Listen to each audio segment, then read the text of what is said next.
আমন্ত্রণ জানাচ্ছি দর্শক মানচিত্রে নিয়মিত আয়োজন কথোপকথন। মার্কিন যুক্তরাষ্ট্রের প্রেসিডেন্ট ডোনাল্ড ট্রাম্প একটা নাটকীয় টুইট করে অনেক বড় বিপদে পড়ে গেছিলেন। অনেক কেঁদে কেটে হাতে পায়ে ধরে রক্ষা পেয়েছেন। কে বিপদে ফেলেছিল? ইরান। পাশাপাশি বেলজিয়ামকে খোঁচা মারতে গিয়ে ট্রাম্পের ধুতি খুলে দিয়েছে বেলজিয়াম, আর সেই মূল ইস্যুটিকে ইরান। জেডি ভেন্স ইরানের হাতে পায়ে ধরে সুইজারল্যান্ডের শেষ পর্যন্ত শান্তি চুক্তিটি করতে পেরেছেন। কি করেছিল আসলে সেখানে ইরান? পর্দার অন্তরালে এমন দুর্দান্ত কিছু খবর আছে যেগুলো খুব একটা গণমাধ্যমে আসে না।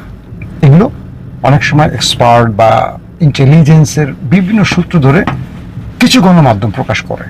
সেখান থেকে টোটাল গল্পটা শোনাবো, পাশাপাশি আন্তর্জাতিক বিষয়ের আরো কিছু গুরুত্বপূর্ণ খবর থাকবে। এই মুহূর্তে ইসরায়েল নামক দেশটি সবচেয়ে বড় চিপার মধ্যে আছে। একদিকে নেতানিয়াহু, যিনি একটা সময় গর্ব করতেন বা তিনি মনে করতেন আমেরিকা তার পক্ষে থাকায় তিনি সবকিছু করতে পারেন। এই মুহূর্তে সেই নেতানিয়াহু সবচেয়ে বাজে সময় পার করছেন।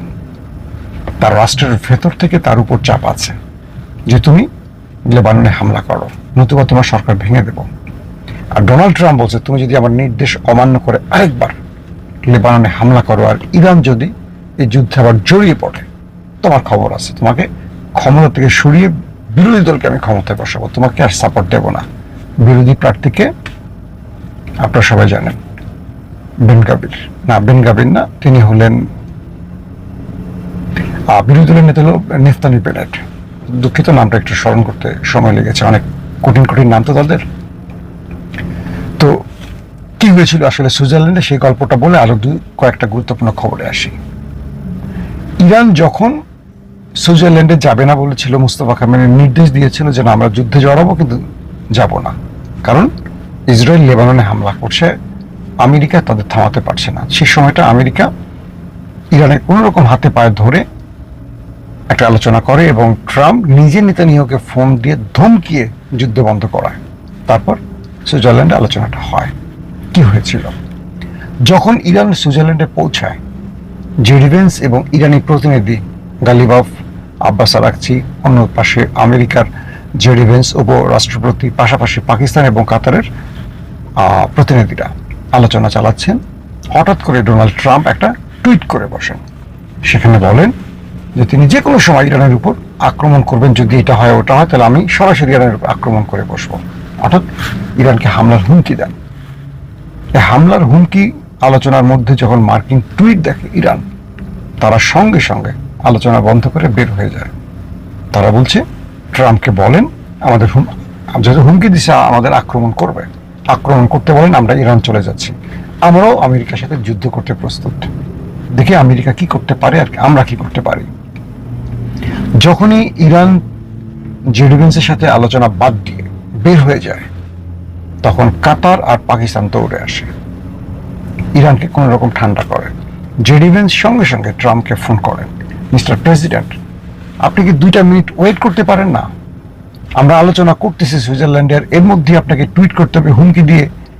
আপনার এই এক টুইটের জন্য আমাদের আলোচনা বন্ধ হয়ে গেছে, ইরান বের হয়ে গেছে। আপনি এখন আক্রমণ করলে ইরান পাল্টা জবাব দেওয়ার জন্য প্রস্তুতি নিয়ে তারা চলে যাচ্ছে ইরান।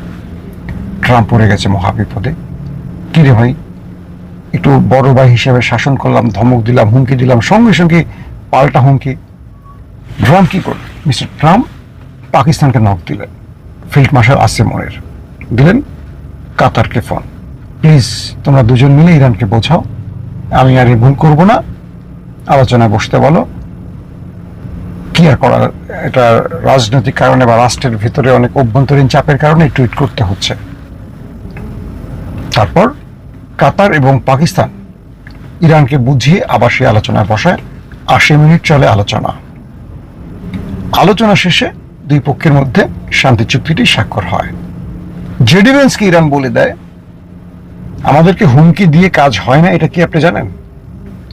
বিগত 100 দিন ধরে আপনারা অনেক হুমকি দিয়েছেন, অনেক ভয় দেখিয়েছেন, নিউক্লিয়ার অ্যাটাকের হুমকি দিয়েছেন, পাথরের যুগে পাঠিয়ে দেবেন হুমকি দিয়েছেন, মানচিত্র থেকে মুছে ফেলবেন হুমকি দিয়েছেন, মাটির সাথে মিশিয়ে দেবেন হুমকি দিয়েছেন। ইরানি জাতি আপনাদেরকে তোয়াক্কা করেনি, এতটুকু ভয় পায়নি। ইরানি জাতি আপনাদের জবাবের প্রস্তুত ছিল। জেডি ভেন্স বললেন, মার্কিন প্রেসিডেন্ট ডোনাল্ড ট্রাম্পের টুইট ব্যাপারে আমরা দুঃখিত। তিনি এমন কিছু কাজ করেন যেটা আমাদের পুরো রাষ্ট্রকে বা আমাদেরকে বিপদে ফেলে। জেডি ভেন্স ভদ্রলোক কথাগুলি এভাবে বললেন। শেষ পর্যন্ত এই ঘটনাটি ঘটল। ইরান কি বলল, যদি ফার্দার আমেরিকা এই বেফাস টুইট করে তাহলে আমরা নেক্সট আমেরিকার সাথে আর কোনো আলোচনা করব না। পাশাপাশি পাকিস্তানকে আর কাতারকে ইরান বলে দিল যে এমন একজন ব্যক্তির শান্তি চুক্তিতে আপনারা মধ্যস্থতা করছেন যে নিজে জানে না কখন কি বলতে হয়, তাকে আগে টুইট করা শেখান, তাকে আগে কথা বলা শেখান। পাকিস্তান এবং কাতার দুপক্ষই ট্রাম্পকে বোঝালো বা চাপ দিল যে আপনি অ্যাটলিস্ট কথা বলা বন্ধ রাখেন, আপনি কথা বললেই পৃথিবী অস্থির হয়ে যায়। নাম্বার 2,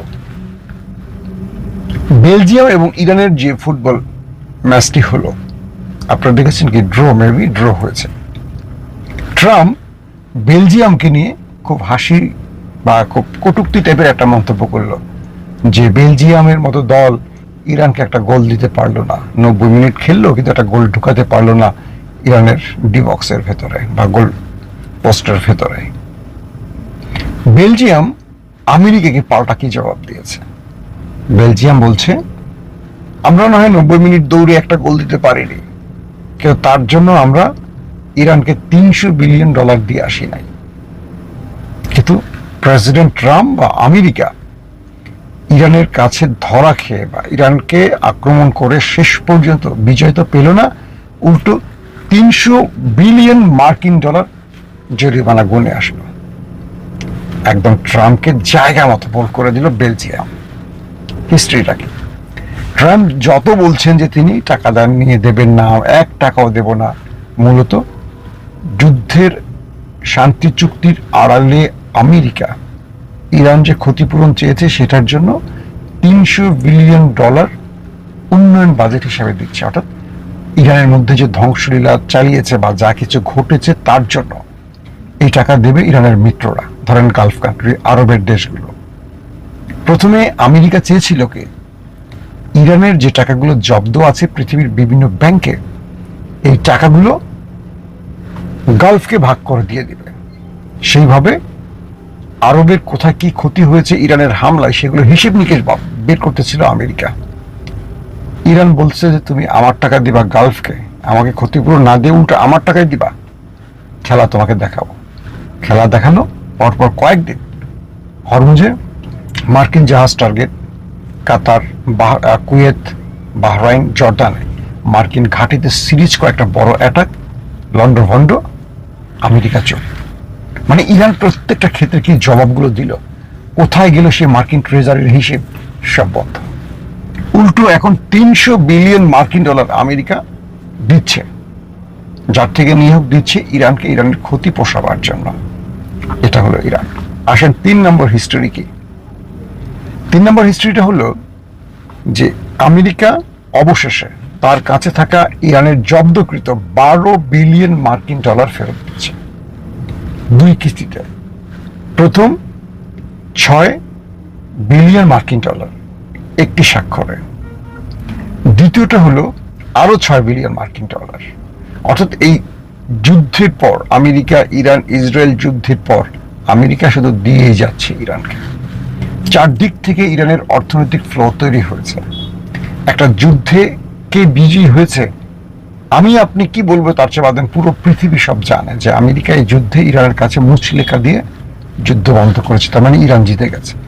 $12 বিলিয়ন ইরানকে দেয়া হচ্ছে আমেরিকার পক্ষ থেকে 2 কিস্তিতে, এবং সেটা সিগনেচার হয়ে গেছে। এখন টাকাটা ইরান পাবে।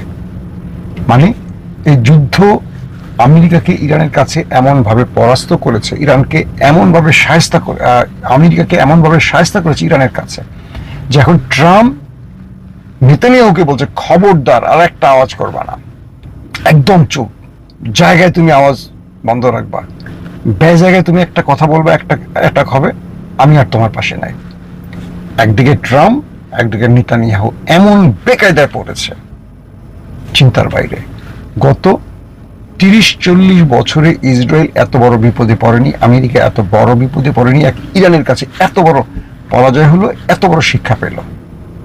কল্পনা করা যায় যে ইরান ইসরায়েলকে পাল্টা অ্যাটাক করছে লেবাননে অ্যাটাকের জন্য, এবং ইরানের হাতে পায়ে ধরে ট্রাম্প নেতানিয়াহুকে ধমকে শাসন করে বকা দিয়ে বলছে তোর খবর আছে, তুই যে আরেকবার অ্যাটাক করছ। তার মানে ইরান কি শিক্ষাটা দিছে?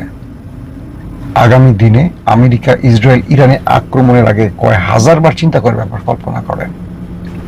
ইরানের এই শিক্ষাটা যদি বাকি মুসলিম দেশগুলো গ্রহণ করত, আশা করি এই বিশ্বমোড়লরা তাদের শক্তিমত্তা দেখিয়ে মুসলিম দেশগুলোকে ধ্বংস করত না।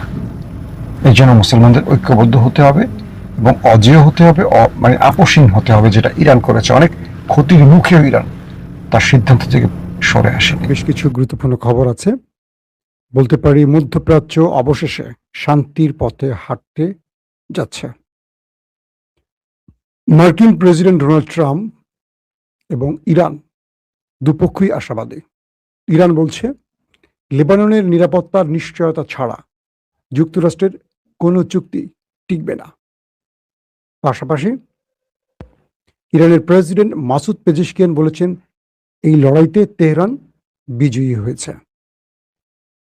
সবকিছু মিলে দুপক্ষই নিজেদের বিজয় দাবি করছে। 100 দিনেরও বেশি সময় ধরে চলা এই যুদ্ধের অবসান ঘটাতে অবশেষে ইরান ও যুক্তরাষ্ট্র একটি চুক্তিতে পৌঁছেছে, যা ইরানের পারমাণবিক কর্মসূচি ও নিষেধাজ্ঞা শিথিলকরণ বিষয়ে বিস্তারিত আলোচনার পথ প্রশস্ত করেছে। পাশাপাশি যদিও আনুষ্ঠানিকভাবে খুব কম বিবরণ এখন পর্যন্ত দুপক্ষ প্রকাশ করেছে, ইরান নিশ্চিত করেছে যে এই খসড়া চুক্তির মাধ্যমে লেবানন সহ সব রণাঙ্গনের যুদ্ধের অবসান ঘটাবে। এটা হলো ইরানের একদম স্পষ্ট দাবি। পাশাপাশি ডোনাল্ড ট্রাম্প তিনি যেই নেভাল ব্লকেট দিয়েছেন এটা তুলে ফেলার ঘোষণা দিয়েছেন। মার্কিন সেনাবাহিনী বলেছে আগামী শুক্রবার থেকে হরমুজ প্রণালী উন্মুক্ত হয়ে যাবে। ইরান তার অবস্থান থেকে সরে যাবে, আমেরিকা তার নেভাল ব্লকেট তুলে দেবে। ইতিমধ্যে হরমুজ প্রণালী দিয়ে তেলবাহী জাহাজগুলো আসা যাওয়া শুরু করেছে, হয়তোবা সীমিত আকারে, বাট শুক্রবার এটি আনুষ্ঠানিক রূপ পাবে। তার মানে 100 দিনের বেশি সময় ধরে চলা যুদ্ধের আমরা অবশেষে অবসান দেখতে পাচ্ছি আপাতত। এই যুদ্ধে কে বিজয়ী কে পরাজিত এটা নিয়ে অনেক বিশ্লেষণ আসবে, কিন্তু খুব সূক্ষ্মভাবে চিন্তা করলে দেখবেন এই যুদ্ধে পুরোপুরি বিজয়ী হয়েছে ইরান। আমি ইরান সাপোর্ট করছি বিষয়টা এরকম না। এই যুদ্ধের সবচেয়ে বড় মূল কারিগর ছিল কে? ইসরায়েল। কি পেয়েছে ইসরায়েল বলেন? কিচ্ছু পায় নাই।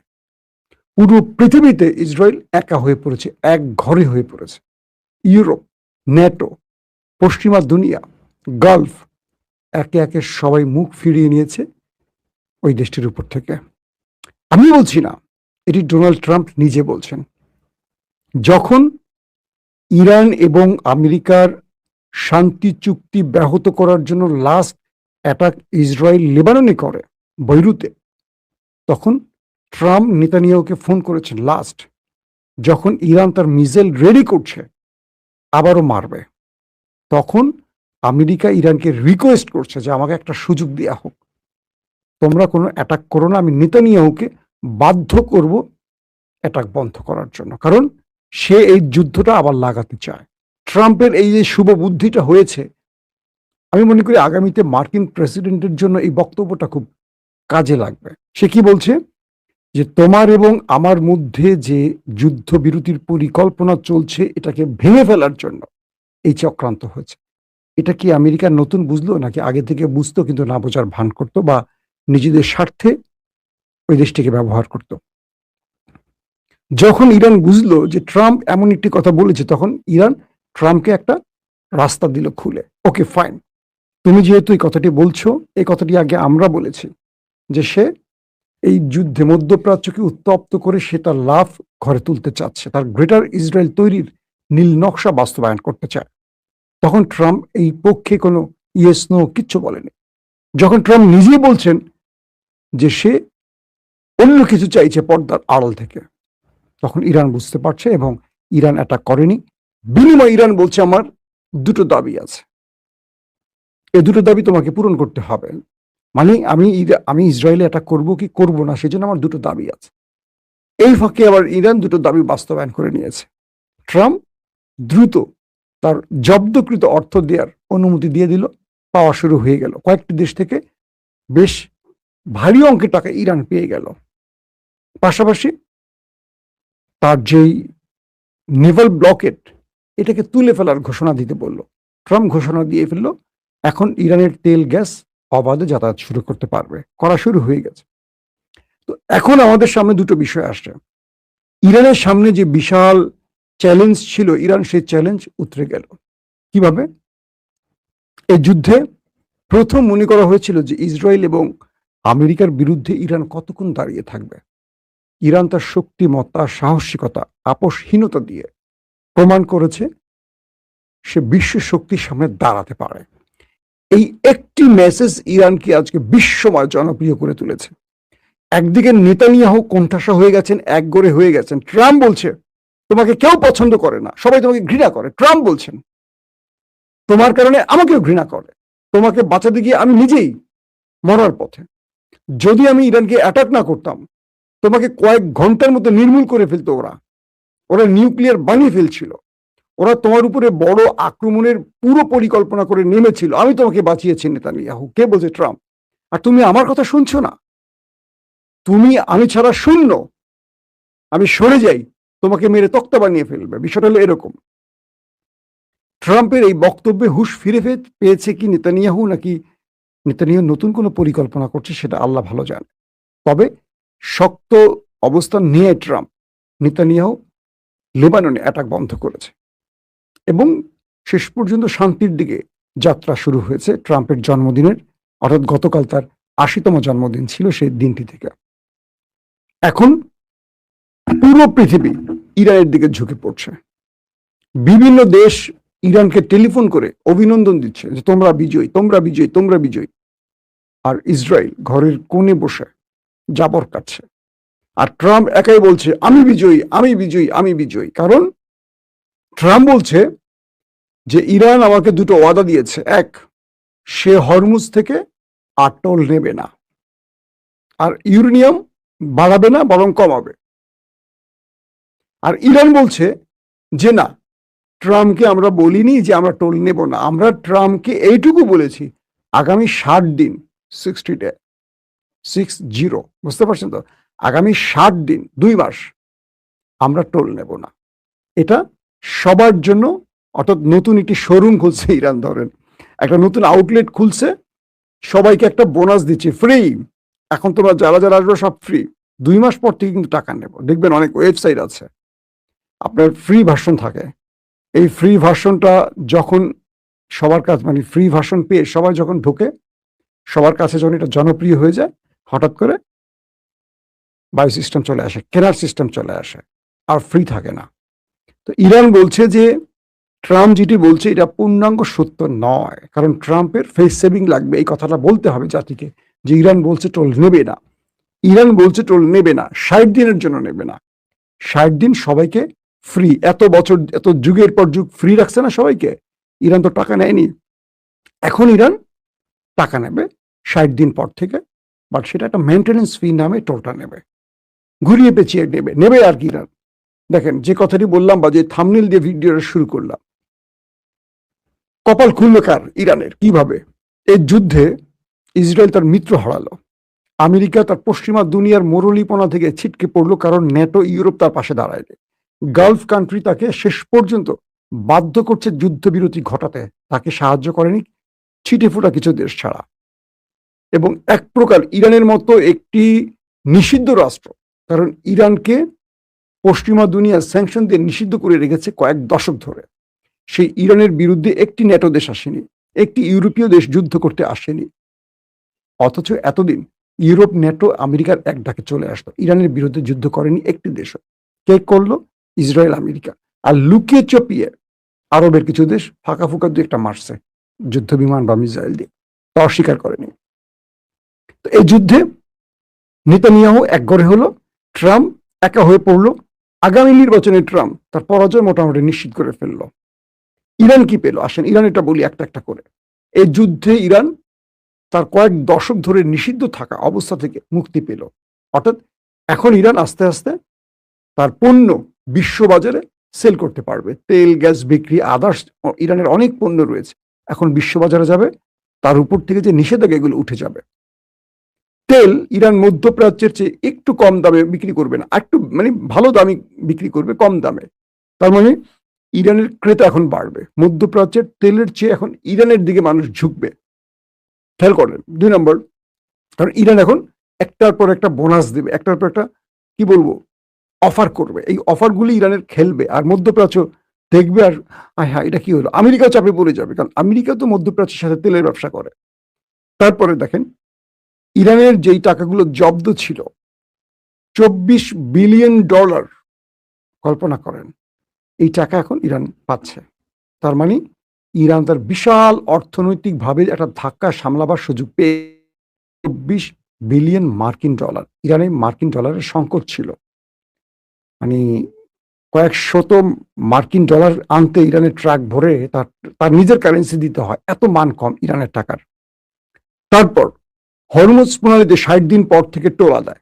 তার মানে প্রতি বছরে বিলিয়ন বিলিয়ন ডলার ইরানের ঘরে আসবে।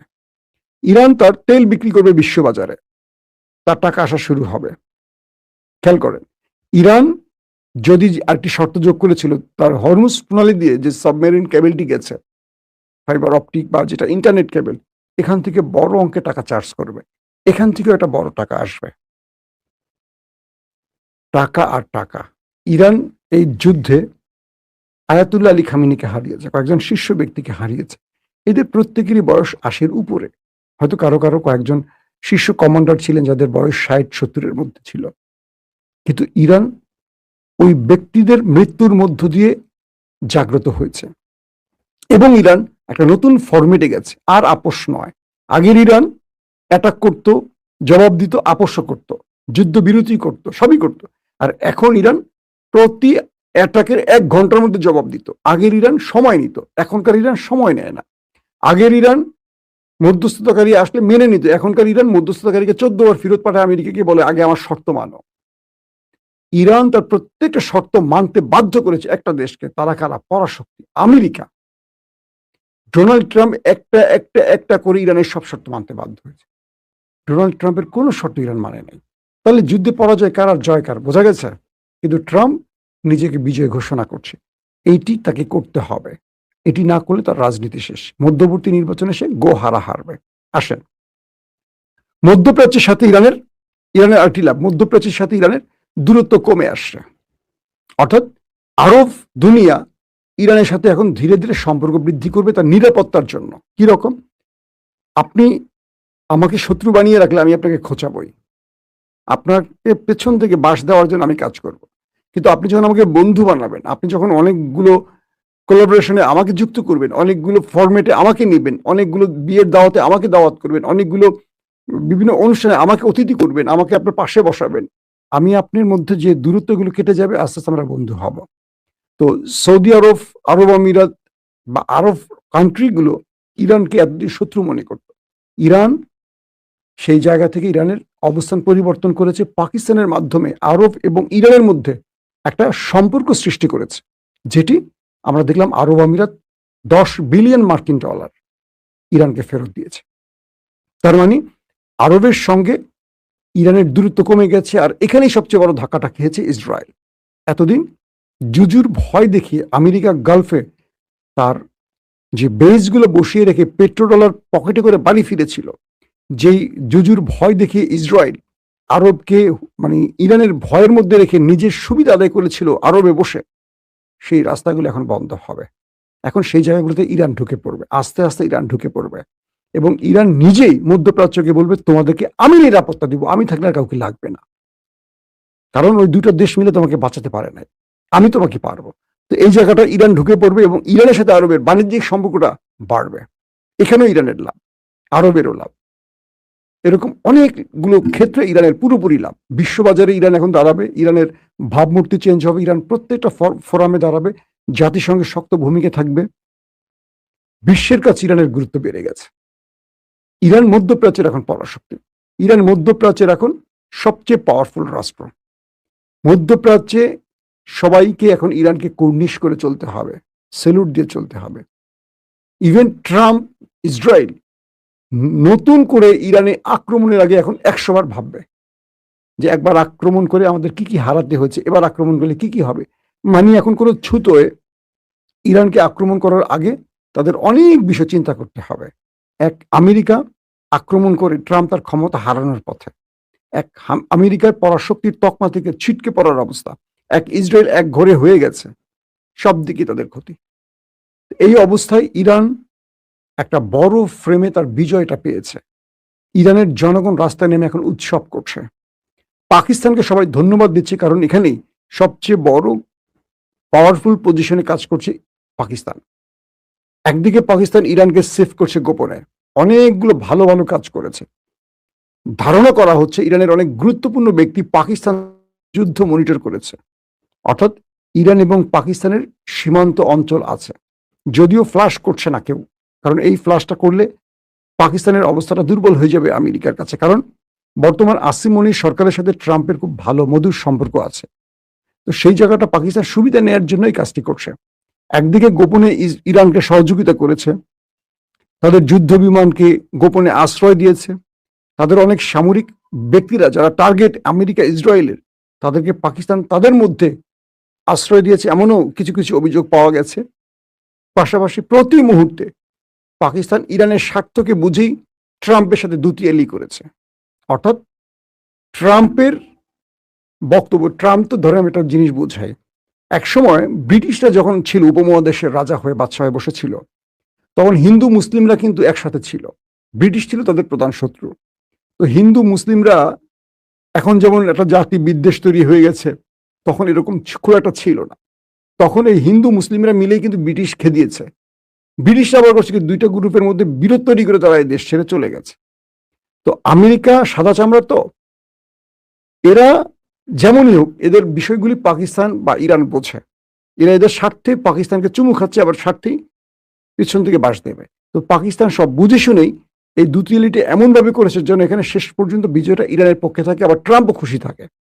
ট্রাম্পের কাছেও পাকিস্তানের গুরুত্ব বেড়েছে, এবং এই আলোচনার মধ্য দিয়ে পাকিস্তান ভারতকে অনেকগুলো মেসেজ দিয়েছে যে বিশ্ব শক্তির অন্যতম আধার আমেরিকা এবং ইরান, এই মুহূর্তে সবচেয়ে পাওয়ারফুল পজিশনে থাকা ইরান এক পাকিস্তানকে গুরুত্ব দিতে পারে। পাকিস্তান এখন মানে কি বলবো, গ্লোবাল অ্যাফেয়ার্স একটা খুব দুর্দান্ত পজিশনে চলে আসছে। আর ছিটকে পড়েছে পাকিস্তান, ভারত। এখন দক্ষিণ এশিয়ায় পাকিস্তানকে আমরা এই যুদ্ধ বন্ধের যে ভূমিকা পাকিস্তান পালন করেছে, এই জন্য একটা ক্রেডিট আমরা দিতে পারি।